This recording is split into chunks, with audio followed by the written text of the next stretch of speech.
मेरे स्क्रीन के साइड में आपको एक आदमी बिना शर्ट और टी शर्ट पहने खाना खाता हुआ दिखाई दे रहा होगा। यह आदमी कोई साधारण इंसान नहीं है, बल्कि इसने अभी अभी 2 कत्ल किए हैं और कुल ये 3 हत्याओं को अंजाम दे चुका है। पुलिस ने जब इसे पकड़ा, हिरासत में लिया, तो पुलिस से ये कहता कि पहले मेरे लिए चिकन और चावल लाओ, उसके बाद ही मैं पूरी कहानी बताऊंगा। साथ ही जब इसे अदालत में पेश किया गया तो जज साहब से कहता ये कि जज साहब, जो मैंने जुर्म किया है, जिन हत्याओं को मैंने अंजाम दिया है, उसके लिए आप मुझे 100 साल की सजा सुनाइए, इससे कम में मेरा काम नहीं चलेगा। ये बहुत ही शातिर क्रिमिनल है।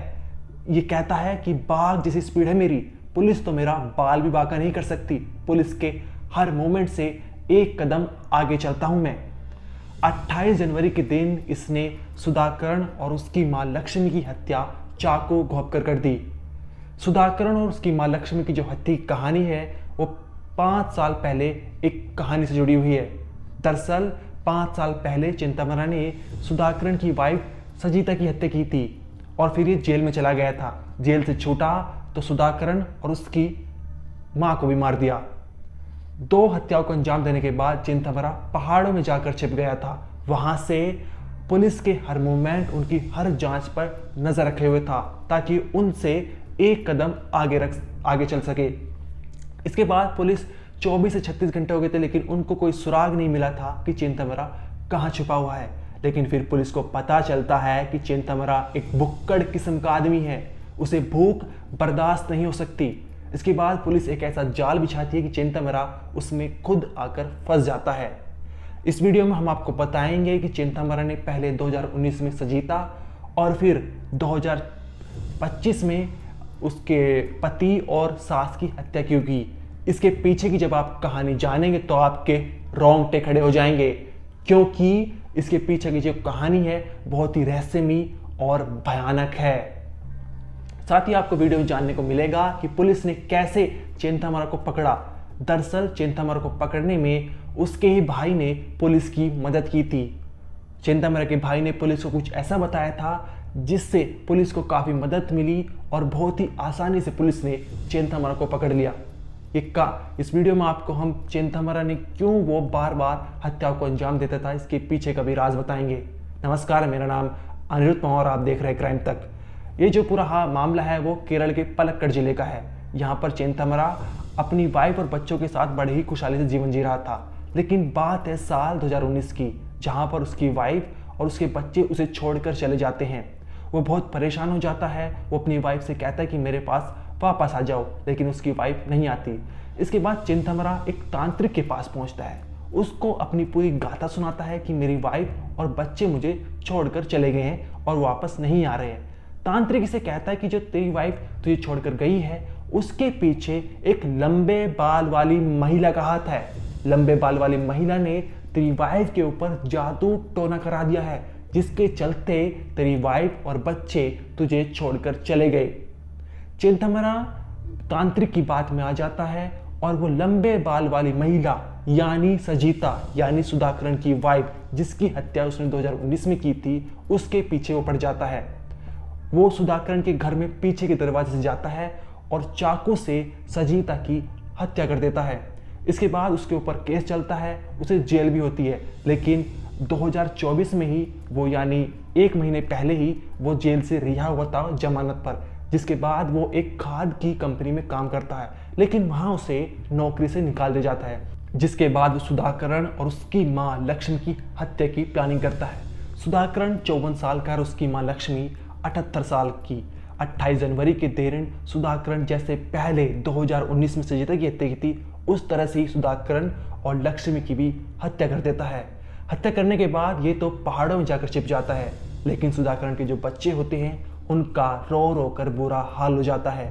वे सोच नहीं पाते कि हमारे पिता और दादी की हत्या किसने और क्यों की है। मामला आगे बढ़ता है तो पता चलता है कि ये जो हत्या है उसने ही अंजाम दिया है, जिसने 2019 में बच्चों की मां की हत्या करी थी। चिंतामणि ने पहले 2019 में सजीता की हत्या करी थी और फिर अब सुधाकरण और उनकी दादी की हत्या कर दी। इसके बाद पुलिस जो पूरे इलाके में ढूंढती है चिंतामणि को, लेकिन चिंतामणि का कोई पता नहीं चलता। पुलिस चिंतामरा के घर पहुंचती है। चिंतामरा का भाई कहता है कि वो बहुत ही भुक्कड़ किस्म का आदमी है, उसके भूख बर्दाश्त नहीं हो सकती। फिर पुलिस एक जाल बिछाती है। पुलिस जो आसपास के इलाके में ये अफवाह फैला देती है कि पुलिस जो है वो इस केस से पीछे हट चुकी है, वो अब चिंतामरा की तलाश नहीं कर रही है, वो थक चुकी है और वापस पुलिस स्टेशन जा चुकी है। ये जो खबर है वो चिंतामरा तक पहुंचती है। चिंतामरा लोगों के जाल में फंस जाता है, पुलिस के जाल में फंस जाता है और वो वापस रात के समय में अपने घर वापस आता है।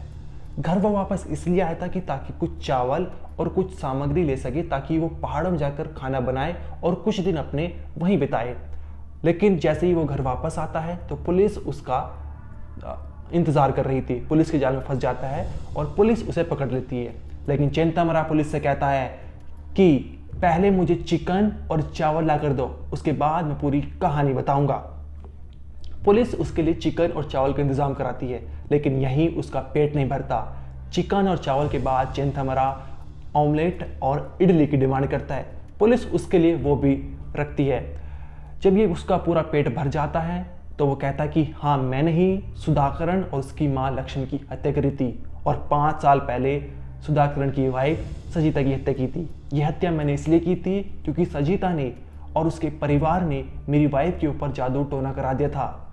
वजह से मेरी वाइफ और मेरे बच्चे मुझे छोड़कर चले गए थे। इसके बाद पुलिस जो है चिंतामरा को अदालत में पेश करती है, जहां पर चिंतामरा जज साहब से कहता है कि जज साहब, जो मैंने जुर्म किए हैं, जो 3 कत्ल मैंने किए हैं, उसके लिए आप मुझे 100 साल की सज़ा सुनाइए, इससे कम में मेरा काम नहीं चलेगा। साथ ही चिंतामरा कहता है कि मैं अपनी बेटी और दामाद को कोई मुंह नहीं दिखा पाऊंगा। इसके बाद 14 दिन की न्यायिक हिरासत में चिंतामरा को भेज दिया जाता है। जब पूछताछ की जाती है चिंतामरा से तो पता चलता है कि इसकी हिट लिस्ट में और भी लोग शामिल थे।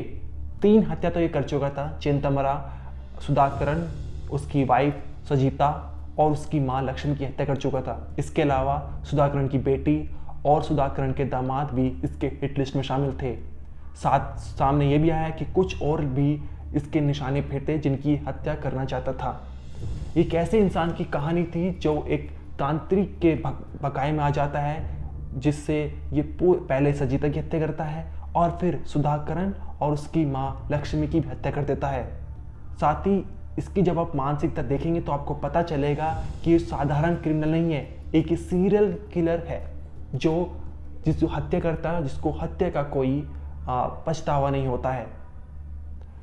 इस पूरे मामले में आपका कहना है कमेंट सेक्शन में ज़रूर बताइए। इस वीडियो में इतना ही, आप देखते रहिए क्राइम तक।